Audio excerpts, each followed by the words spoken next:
takip ettiniz. Oldukça sıcak bir gündemle geçirdik. İlk başta zaten 10 Ağustos'ta Serikanili ailelerin Serikani'ye dönüşü vardı. Aslında 6 Ağustos'ta olması bekleniyordu. Sonra ertelendi 10 Ağustos'a.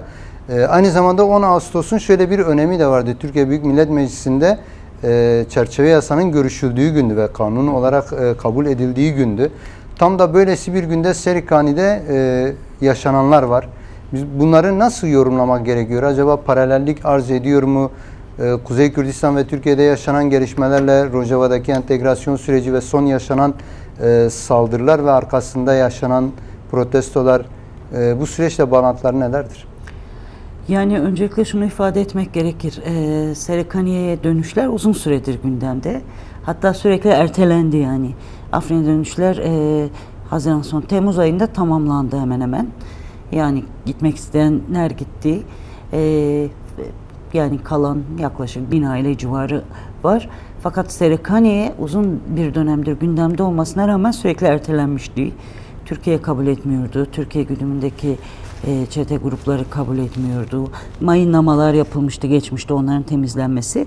Ama son süreçte biraz daha hız kazandı. Özellikle Türkiye'deki sürecin bir düzeyde ilerlemesiyle birlikte Serikaniye'ye gidişler için de her ne kadar bir iki defa yine son süreçte ertelendiyse de bir hız kazanma durumu oldu.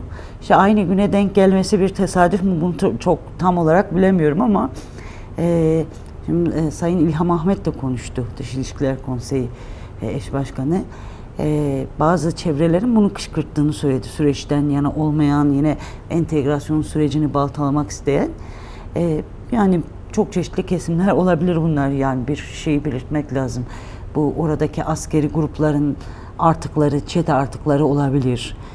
Daha önce orayı işgal eden onlar var, DAEŞ artıkları var, yine çeşitli devletler olabilir. Suriye içerisinden bazı klikler, Türkiye içerisinden, yani devlet tümden böyle anlamda söylemiyorum, bazı klikler de olabilir. Bir diğeri de orada yerleşmişler, yani bazı hani daha önce o çete gruplarında yer almış kişiler halen de silahlılar. Belki halen oradaki bölgedeki hükümlerini korumak istiyorlar. Oradaki mal mülkün sahibi olmak istiyorlar. Bunlar da var. Bazı tutuklamalar olduğu söylendi sonra. Hem Siyah Afrin'de açıkladı. Suriye İçişleri Bakanlığı'ndan da bazı açıklamalar geldi. Bazı gözaltılar oldu bu konuda. Yani Serikaniye'de saldıranlardan yakalananlar olmuş. Doğru. Yakalananlar olduğu söylendi ama bunların tam olarak kim oldukları, hangi gruba bağlı oldukları ifade edilmedi. Ama biz o bölgedeki genel durumu bildiğimiz için genel olarak böyle yorumlayabiliriz. Bir de yani benim aldığım bilgilere göre bazı organizasyon sorunları da yaşanmış. Yani kırsal bölgeye gidenlere dönük herhangi saldırılar olmamış. Ama henüz tam Serikani'de güvenliği sağlanmış durumda değil, yani hani güvenlik il merkezi olarak. Merkez, şehir merkezi güvenli dönüşün karşılayacak kriterlere sahip değil ama yani kaynakların belirttiklerine göre o 4 arabalık grup kendileri yani mevcut dönen konvoydan ayrılıyorlar. Kendi evlerine yönelmeye çalışıyorlar. Bu anlaşılabilir bir istek ama henüz orası gerçekten uygun değil yani bu dönüşe. Orada böyle bir durum yaşandı. Yani önümüzdeki süreçte de bu tür durumların önüne geçmek için daha organizeli bir biçimde gitmek gerekir. Zaten Serikani Göçmenler Komitesi şu anda geri dönüşleri ertelediklerini açıkladı. Yani bir hem kişisel hem de bazı işte bölgedeki bazı kliklerin, bazı devletler içerisindeki kliklerin de olabilir. Süreci sabote etmek isteyen kesimlerin bu provokasyonlarını engellemek için daha örgütlü bir biçimde dönmek gerekir. Bunu ifade edebilirim. Tabii ondan sonrasında da bir süreç gelişti yani. Hani Kürtler haklı olarak her yerde protesto ettiler bu saldırıları. Kobani'de, Haseki'de, Kamşlo'da, Derik'te her yerde demokratik eylemlikler de gelişti. Tabii maksada aşan yani halkın provoke edildiği eylemlikler de gelişti. Demokratik eylemlik haktır, yani böyle bir saldırı protesto edilmelidir. İnsanlar sokağa çıktılar, sloganlar attılar, Kürt birliğini istediklerini gösterdiler. Bu önemli ve değerlidir ve gereklidir. Bunu ifade etmek gerekir. Ama yer yer bazı taşkınlıklar da oldu. Kobani'de işte o bayrak indirme. Zaten yani onun da yani bir provokasyon olduğu düşünülüyor. Hatta dijital medyada bazı fotoğraflar da yayınlandı. Yani aslında devlet güçleriyle hareket eden bir kişinin de içerisinde olduğuna dair artık o tam netleşmedi. Fakat yani şunu söylemek gerekir. Yani mesele böyle bayrak sorununa indirgemek, bayraklar üzerinden yarışma yapmak, böyle gerçekten bölge halkına, Kürtlere, Suriye halklarına, topluma fayda sağlayacak bir durum değil yani. Tamamıyla provokasyona dönüştürülüyor. Daha önce Nevroz sürecinde de yaşandı Kobani'de. Yani bu konuda halkın da duyarlı olması gerekir. Sonuçta Suriye devletine entegre oluyor şu anda. Yani Rojava'daki Kürtler de halk da, yani sadece Kürtler de yaşamıyor Rojava'da. Mevcut kurumlar entegre oluyor. Evet, entegrasyon süreci her ne kadar tümden çok sağlıklı işlemese de, çok hızlı işlemese de ama başarıya ulaşan bölümleri de var ve ilerlemesi hedefleniyor. Şimdi doğal olarak yani daha önce rejim sürecinde de bayraklar vardı. Bağız yönetim sürecinde. Yani şimdi bizim sorunumuz o bayrakla değil, içeriğinin nasıl doldurulduğuyla, insanların toplumun nasıl yaşadığıyla, halkların haklarını alıp alamamasıyla bağlantılı. Getirip bayrakta kilitlemek, bayrak indirmek vesaire şeyler aslında bu sürece zarar veriyor. Ardından gördük yani dijital medyaya da yansıdı. Yani bir bayrak indirme şey var ama bayrak yakma gibi bir durum yok. Bunu Kobani İç güvenlik güçleri de açıkladı ama dijital medyada özellikle Arap şöven kesimler bunu bir bayrak yakma meselesi gibi ele aldılar. Tehditler, nefret örgütlenmesi yapıldı. Yani bu karşılıklı bu tür durumlar birbirini kışkırtıyor ki bu zeminde şiddetin gerçekten daha büyük provokasyonların önünü de açabilir. Bu konuda dikkatli, duyarlı olmak gerekir. Ardından 11 Ağustos'ta aslında Kamışlo Tugayı'na saldırı oldu ki bu SDG Tugayı değildir, yani KSD Tugayı değildir. KSD'nin entegre olan gücüdür yani artık Suriye ordusunun bir Tugayı'dır, bir tümen içerisinde yer alıyor. 60. tümen içerisinde yer alıyor. Şimdi de kolordu bölge olarak örgütleniyor Suriye ordusu. Onun içerisinde yine yeri var. İşte o da henüz net değil. 2 şehit oldu, 2 yaralı oldu, 2 savaşçı yaşamını yitirdi orada. Fakat öncesinde bu daha önce kendilerini devrimci güçler olarak tanımlayan Güney Kamışlı aşiret güçleri komutanı Hıdır El Yusuf, Hıdır El Ebu Eymen mi tam hatırlamıyorum onu, olarak da tanınıyor namı diğer. Kürtleri tehdit etmişti. Saldıracağını, saldırmayı çok istediğini söylemişti. Bu tehdidin arkasından böyle bir süreçte böyle bir saldırının gelmesi tesadüf mü? Tesadüf gibi görünmüyor ama henüz bu konuda da netleşen somut bir açıklama yok kim yapmış diye. Yani genel olarak aşiretler demek de doğru değil. Saldırı sonrasında nitekim Haseki'de bazı gerginlikler oldu ama bazı aşiretler açıklama yaptılar. Bu saldırıyı kınadılar.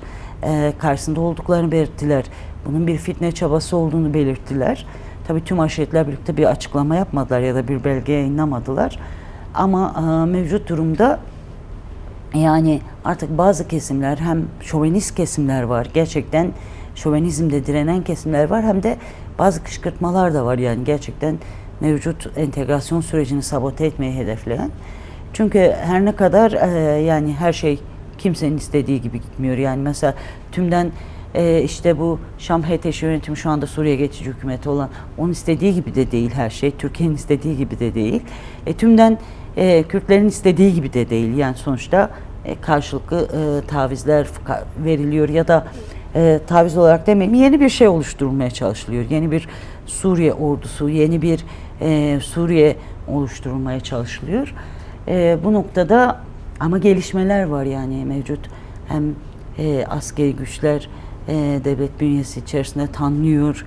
Her ne kadar askeri entegrasyon tümden tamamlanmasa da gelişmeler var.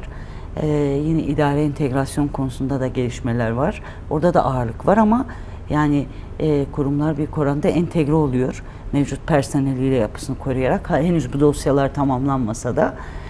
Bu da önemli kazanımlardır aslında. Yani Kürtlerin bu kadar önemli kazanımlar elde etmesini hazmetmeyenler var. Sadece Kürtlerin de değil, yani bölge halklarının, bütün Araplar, bölgedeki diğer tüm halklar, yani HTŞ'liler gibi ya da HTŞ Şam yönetimi gibi ya da Colani gibi ya da işte çok Türkiye'ye çok yakın olan Şeybani gibi düşünmüyor. Bunu istemiyor yani. Ama bu noktada yani henüz tamamlanmamış, fakat karşılıklı adımların olduğu, belli kazanımların da olduğu bir süreç var. Hassas da bir süreç. Belli kırılganlıkları var. Bunu böyle ele alabiliriz diye düşünüyorum. Bu noktada da yani artık önümüzdeki günler açısından takip etmek gerekiyor bu konuyu. Biz gazeteciler, haberciler daha da iyi takip etmeliyiz. Bir süredir gündemde olan bir konu. Hani entegrasyon süreciyle de bağlantılı az önce belirttiğiniz. Yani ilerleyen bir süreç var ve bu süreç sona doğru yaklaştıkça, özellikle en son işte entegrasyon sürecinin %80'i tamamlandı diye bir açıklama yapıldı özerk yönetim yetkilileri tarafından. Şimdi bu sürecin tamamlanması yavaş yavaş şöyle bir soruyu da gündeme getiriyor. Acaba sürecin sonuna doğru gidildikçe KSD ve özerk yönetimin durumu ne olacak? Bugün de en son Kobani Tugay'ından Mahmut Berkada'nın yapmış olduğu bir röportaj vardı. Türkiye basınına vermiş olduğu bir röportaj. Sonrasında bu röportajın çarpıtıldığı açıklandı ama şöyle bir gündem var. Yani KSD ve özerk yönetimin feshedileceği, artık misyonunu doldurduğu, yerini farklı bir yapılanmanın alacağı. Şimdi bu tartışmalara nasıl bakmak gerekir? Yani şimdi KSD de misyonunu tamamlamış görünüyor. Yani artık başka bir şeye dönüşüyor. Yani KSD bir dönemin hani o devletle gerçekten ciddi anlamda görüşmelerin olmadığı ya da kimi zaman sınırlı, bazı rejimi döneminde de öyleydi. Hep aslında özerk yönetimin felsefesi şuydu yani. Devletle demokratik uzlaşı, ilkeli uzlaşı. Ayrı bir devlet değil. Ama çok fazla yani iki taraflı bir şey oldu. Türkiye özerk yönetimi hep ayrılıkçı bir model olarak yaftaladı. Kürtler de, bir kesim Kürtler de, kimi yanlış anlama ama kimisi de gerçekten bilinçli ilkel milliyetçi yaklaşımlarla hep hem bir yandan özerk yönetimi karaladı, neden devlet değil özerk yönetim diye. Şimdi diyorlar ki ya her şey bitti, teslim oldunuz, özerk yönetimden niye vazgeçiyorsunuz? Böyle bir sıkıntı var yani şu anda. Bunu ifade etmek gerekir. Yani bu anlamda özerk yönetim de yani başka bir şeye dönüşüyor. Artık kurumları devlete entegre oluyor. Devletin de yani içeriden artık eski devlet yapısı değil, daha farklı bir şeye evrilmesi, artık Kürtleri, bölge halklarını kapsaması, bölgedeki kurumları kapsaması durumu açığa çıkıyor. Yani bu anlamda bir teslimiyet, bir tasfiye yok. Görevini tamamlayıp bir başka şekle dönüşmek, yani toplumun hatta daha geniş bir yelpazeye dönüşme durumu var. Bunu ifade edebiliriz. Bu anlamda buna fesih de diyebilirsin. Belki fesih olarak ileride açıklanır da bilemiyorum, fesih de diyebilirler. Hani nasıl uygun görürlerse mevcut siyasi durum, bölgesel dengeler, Suriye içindeki denge, uluslararası şey. Ama yani KSD'nin de özerk yönetimi de artık mevcut halleriyle kalmadı ortada, yani başka bir şeye dönüşüyor. Fakat henüz tamamlanmış değil bu dosyalar. Böyle bir gerçeklik var. Yani gerçekten KSD'nin, belirtmiştik daha önceki programlarda da, yapısı sadece bu 3 Tugay'dan, 4 Tugay'dan ibaret değildi. Daha onun dışında da savaşçılar vardı. Bunlar ne olacak? O konuda ben henüz hiçbir açıklamaya rast gelmedim, bilemiyorum. Yine YPJ konusu çözümlenmiş değil. Kadınların nasıl güvenlik mekanizmalarına dahil olacağı, bu konu net çözüme ulaşmış değil. Zaman zaman farklı propagandalar da yapılıyor. Yine Kürtçe eğitim konusu, yani şimdi 2028'e kadar mevcut haliyle devam edecek de 2028'de ne olacak? Yani sadece haftada 2 saatlik Kürtçe dil dersi vermek konusunda mı, yoksa Kürtler kendi dilleriyle mevcut müfredat üzerine eğitim görebilecek mi? Müfredat konusunda da halen netlik yok. Yani müfredat neye göre oluşturulacak? Daha önce kendilerine göre değiştirmeler yaptılar. Suriye toplumunda Kürtlerin de tepkisini çekti. Bunlar henüz netleşmiş değil, tartışılacak konular. Yine henüz bir anayasal güvence yok. Yani şimdi evet, Kürtler açısından kazanımlar var. Bölge Rojava'daki halklar açısından kazanımlar var. Devlet mekanizması içerisinde yer alma, devletin daha kapsayıcı olması, hatta şey de tartışılıyor değil mi? KSD Genel Komutanı Sayın Mazlum Abdi'nin bir parti kuracağı falan söyleniyor, basına da yansıdı. Benim aldığım bilgilere göre de böyle bir planlama var. Direkt bir parti değil ama yani Suriye çapında. Yani sadece Rojava, siyasal oluşum Kuzey olarak. Doğu, Suriye çapında, çünkü Mazlum Abdi'nin de İlham Ahmet'in de hem kişiliği hem Suriye halkları tarafından benimsenmesi buna uygundur yani. Bir hareket, öncelikle bir hareket, demokratik bir cephe gibi bir oluşum düşünülüyor. Bu ne zaman pratiğe geçer tam olarak bilemiyorum. Ardından parti de olabilir. Yani buradaki işte PYD'dir, TEVDEM'dir, diğer kurumlardır. Yani sivil toplum kurumları olarak ele alabileceğimiz kurumlar. Her şey devlette değil yani. Bütün Türkiye'de de sivil toplum var değil mi? Bunlar yeniden nasıl inşa edilecek? Yeniden inşada rolleri, görevleri ne olacak? Nasıl yer alacaklar?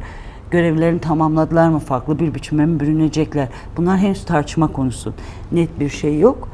Ama şu var yani, büyük oranda önümüzdeki süreçte bir şey kurulabilir, bir oluşum kurulabilir ki bu gereklidir de. Yani şimdi iktidarın da bu yönde hazırlıkları var. Bazı yani Şam'da işte şu anda iktidar olan daha çok HTŞ kadrolarıdır. Onların da bu yönde hazırlıkları var. Daha önce basına yansıdı, yalanladılar. Direkt dış ilişkiler dairelerinin bu konuda çalıştığı söylendi. Onu yalanladılar ama parti kurma hazırlıkları var. Yani her yerde bu tür şeyler var. Yani mesela devlet de tek kutuptan oluşmayacak herhalde, eğer devlet içerisinde yer alınacaksa.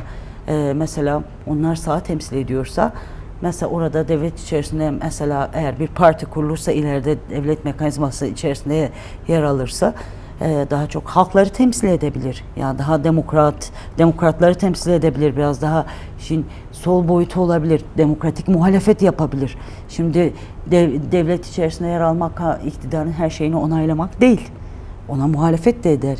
Yani hem bu meclisin hem bakanlar içerisinde bakanların ille vekil olması da şart değil. Yürütmenin içerisinde herkes Colani gibi, Şeybani gibi mi düşünecek?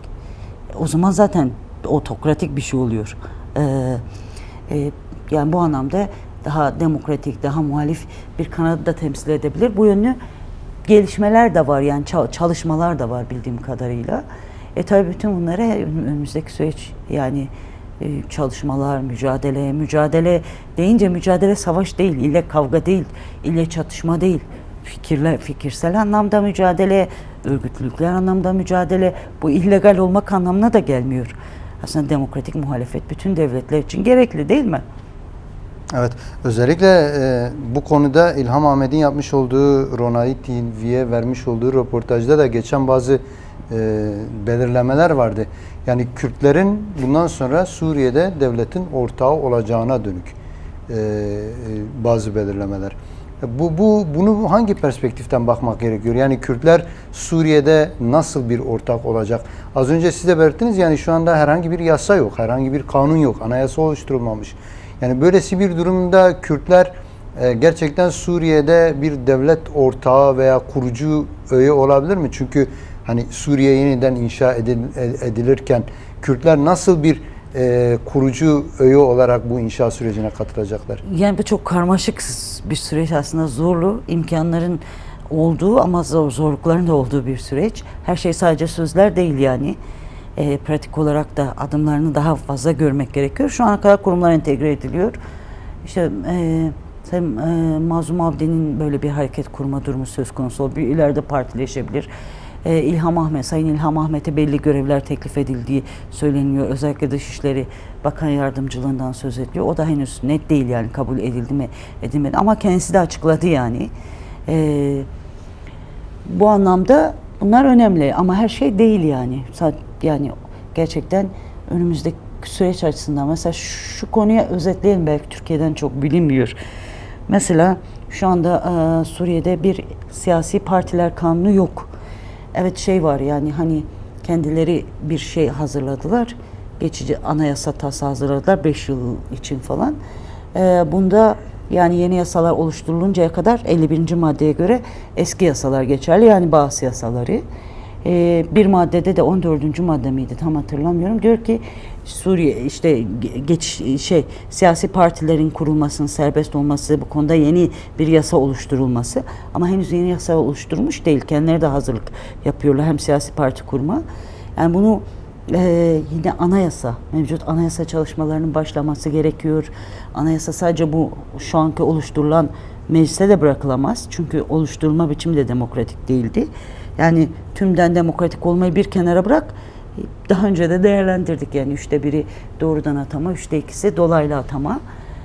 Geniş bir konsensüsle yeni anayasasının oluşturulması gerekiyor. Bu çalışmaların hızla başlaması ve gerçekten eskisi gibi yürümemesi gerekiyor. Şu ana kadarki o HTŞ pratiği iyi pratikler değildi. Yani kendi kendilerine zafer kongresi yaptılar, kendi kendilerine ulusal kongre yaptılar, kendi kendilerine anayasa taslağı oluşturdular.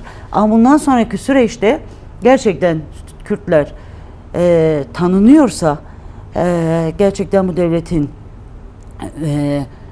kurucu üyeleri olarak görülecekse artık bu adımları da atmak gerekiyor. Anayasal güvence önemli. Yani bugün bir kararname ile Kürtlerin haklarını tanıdığını söylüyor ki tabi bu da tartışılır ama geçmişe göre nispeten olumlu bir şey. Ama yarın bir başka kararname ile iptal edilebilir. Anayasa nerede? Tabii evet, anayasalar da değiştirilebilir. O ayrı bir şey de, ya da askıya alınabilir, darbeler olabilir. Ama nitekim anayasanın bağlayıcılığıyla bir kararnamenin bağlayıcılığı birbirinden çok farklıdır. Yani bu anlamda yani çözülemeyen konular var ve hayati önemli konular. Bunlar üzerinde de durulması için bir mücadele, bir çaba var yani. Mesela entegrasyon komiteleri çalışmalarını yürütüyor. Bu komitelerde Mazlum Abdi de var. Jolani'nin temsilcisi de var. Ama daha çok örgütlülük gerektiriyor. Yani Kürtler de şu anda daha önce demokratik özerk yönetimi benimsemiş, Rojava'da yaşayan, Kuzey ve Doğu Suriye'de yaşayan halklar, örgütler, partiler var. Bunların hepsi Kürt değil yani. Araplığından Süryanisine, Ermenisine daha örgütlü olması gerekiyor. Kadınların bu sürecin daha demokratik olabilmesi için yaptığı bir öncülük var. Bu sürecin daha fazla geliştirilmesi gerekiyor. Daha demokratik, daha yapıcı eylemliği içeren bir süreç, bir örgütlülük, eylemlik süreci olması gerekiyor. Onu ifade etmek istiyorum. En azından ben böyle düşünüyorum. Evet. Az önce belirttiniz aslında, yani Suriye ve Rojava konusunda Türkiye'nin belirleyici bir rolü de var. Hem savaş sürecinde bu böyleydi. Direkt bizzat yerin içinde yer alması, Suriye krizinin en aktif aktörlerinden biriydi. Şimdi barış sürecinde de böylesi bir rol gibi veya entegrasyon süreci diyelim, böylesi bir rol üstlenmiş gibi görünüyor. Çünkü Erdoğan bugün El Cezire kanalına verdiği bir röportajda Suriye Kürtleri barıştan pay alacaklar şeklinde bir açıklama yaptı. Şimdi bunu nasıl okumak gerekiyor? Yani Türkiye'nin bu entegrasyon sürecindeki rolü neydi? Yine barış süreci olarak adlandırılan, özellikle Önder Apo'nun yapmış olduğu çağrıyla başlayan barış ve demokratik toplum sürecinin böylesi bir yansıması Suriye'ye nasıl olacak? Yani Türkiye'deki biraz önce de, yani ilk soruydu galiba, belirttik. O sürecin ilerlemesi doğal olarak Suriye'de çok yakından etkileyecek. Türkiye pratikte aslında Şam'la birlikte yürütücüdür. Bunu ifade etmek gerekir. Şam üzerinde Amerika hamiliği var. Amerikan eksenine kaydı. İngiltere siyaseti belirliyor. Pratik yürütücü de aslında Türkiye. Belki siyaset belirlemede de İngiltere ile birlikte hareket ettiği noktalar var. Böylesi bir gerçekliği var. Birebir etkili, belirleyici. Şimdiye kadar yani özellikle o çatışmaların gelişmesinde 6 Ocak'tan itibaren Türkiye'nin rolü başattı.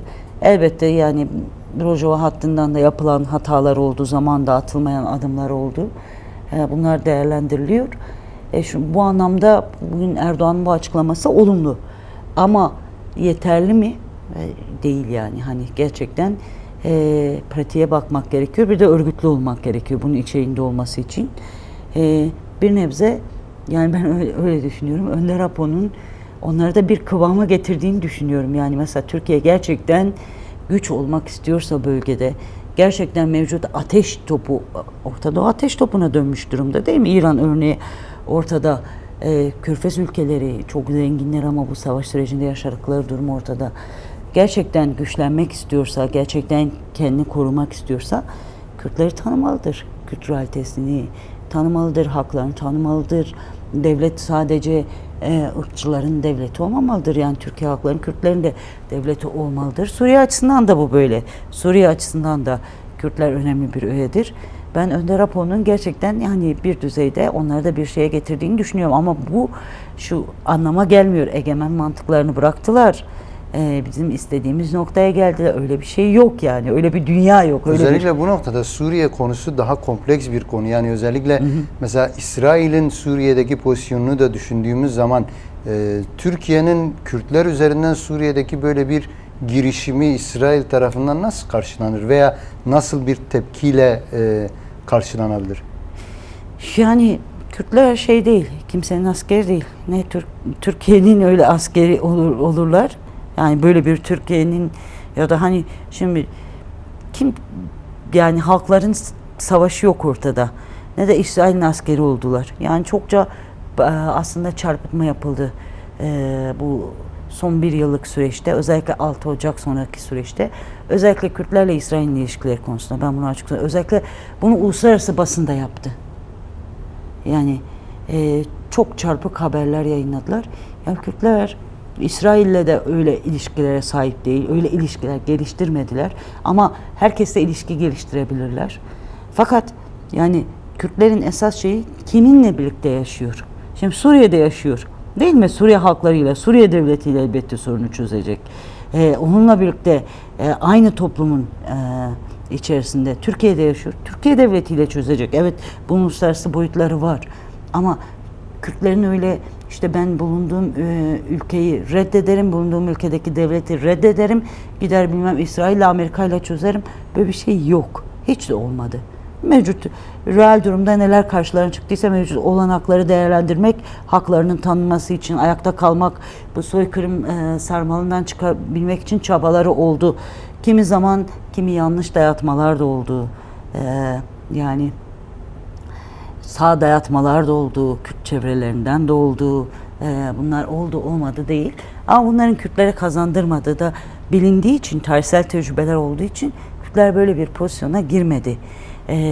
Bu anlamda şöyle yaklaşırsa Türkiye gerçekten hani demokratikleşmenin önünü açarsa, şimdi bir çerçeve yasa çıktı, bir kök yasadır, çok eksiklikleri var, eleştiriliyor, bir adımdır, o anlamda olumludur ama bu bir barış yasası değil, yani daha atılacak adımlar var, yani atılması gereken hem yasal hem pratik adımlar var.